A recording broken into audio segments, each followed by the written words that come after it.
So this is Pop. How long you been landscaping, Pop? Nearly 60 years. All right, tell us what you're doing. These are boxwoods, Korean style, and they've had a lush of growth since I've pruned them in the past, so they're too big. And so our objective is to cut them back, leave a good structure for the new leaves to come out on a much smaller scale. And every time we cut a section out, we allow sunlight to enter into the plant, which causes, from a practical standpoint, not just looking, if you do this properly, you don't have to prune it nearly as often. Now the sad snow cone and ice cube pruning that's going on all over the area now is absolutely the worst possible way to prune a plant. It's shameful. I don't know what will happen, but the natural shape of a plant is what it wants to be. So I'm cutting off this lush new growth, getting back to older growth, and then I'm reducing the canopy, cutting out thick sections and leaving thin ones, cutting out thick sections and leaving thin ones, so the sunlight can penetrate to the inner barren limbs. That means that it'll take a lot longer for the plant to get shaggy again, because it will have to use so much of the energy that it has. Because every plant, according to its root system, has a certain amount of horsepower.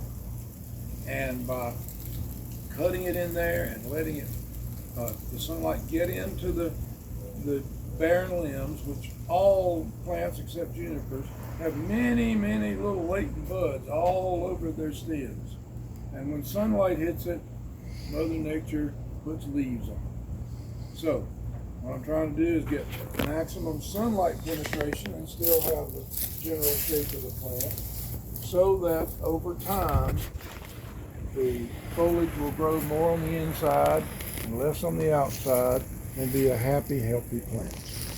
And you can see all the new growth, the light green versus the old growth. See, I'm cutting things that are running up, way up, at various heights. I don't cut them all the same, which I could do with a pair of silly hedge clippers. I'm cutting everything at different levels, so that will, when it starts to grow back out, that will mimic natural growth.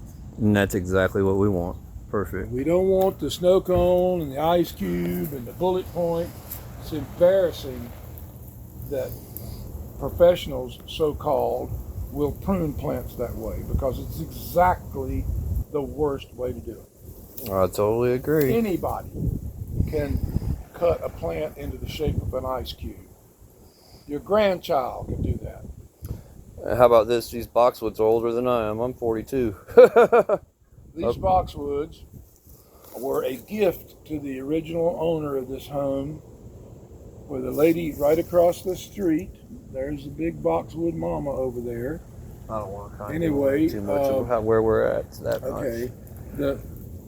She, as a goodness to the elderly lady that lived here, rooted some cuttings off of that old boxwood over there and gave them to her. I think it was about 6 or 7 little bitty plants about this big, and she gave them to her, and she planted them in a row across here. Now, I've been working on these things since we moved here in 1978, and I cut them back multiple feet over the years to keep them at a height just above the floor level of the porch, so it doesn't overwhelm the front porch, but has a good green foundation. Nope, they've always looked beautiful. So if you look down here, we got natural stones and built a natural border. This is not too rigid. It's natural looking, and it does a good job of delineating the grass from the mulched area. Yep. You can tell we kind of slacked off a little bit for a while. That's not important. I mean, we're just talking about concepts. Yep. All right, Pop. We're going to end this one. You got a 5-minute video. This is a good one, though.